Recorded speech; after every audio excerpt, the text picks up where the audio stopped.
Here we are, spring has sprung. You can hear the geese cackling in the background. Kind of annoying, but it is what it is. So here's the deal. Producer Dude, of course, wants us to do fishing reports.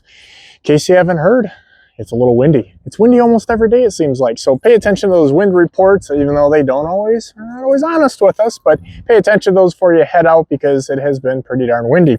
No little teaser here, minus a hook, the husky jerk. If you watched our videos, we had a two-part series catching a 50-pound plus stringer, all on the husky jerk, the DHJ12s in a bunch of different colors there. The new colors have been really good.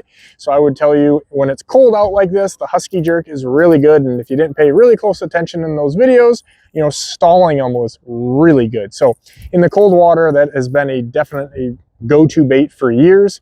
As things start to warm up here, we're in full swing. You can probably look at using some more aggressive stuff. Some of that scatter stuff is kind of some of my sleepers if you guys watched and paid attention last year. But here's the other thing you can do. Jigging. You guys want to go do that, put the rod in your hand, I get it.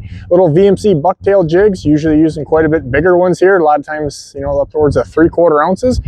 That black is really good, or this color actually, in the dirty water. A lot of times, don't even tip it with a minnow. Putting a little VMC stinger on there is what you want to do. In the cleaner water, which we actually have had a lot of cleaner water because some of those big winds have been out of the south and southwest. So that main lake shoreline, at least for us in Ohio, has been pretty protected. So we can get by with using things that are clean water friendly. So some of that, like a sleek jig here, these are available up to a 1/2 ounce using that, or the VMC moon eye, can't even talk. I don't even know what all these things are.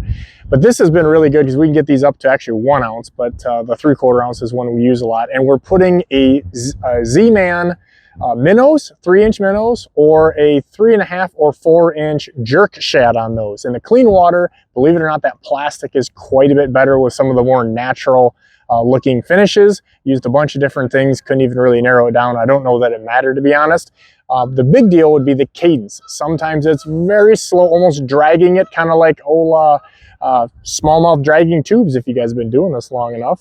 And then we're popping it other days. So change up that cadence, pay attention to who's catching fish in the boat, because it really seems to make a difference when you're doing that jigging or casting as far as what the cadence is. Make sure you get a big enough jig head that you maintain contact with the bottom when it's windy. That's my tips for April. Stay tuned, more videos, more podcasts, subscribe and like. Appreciate you.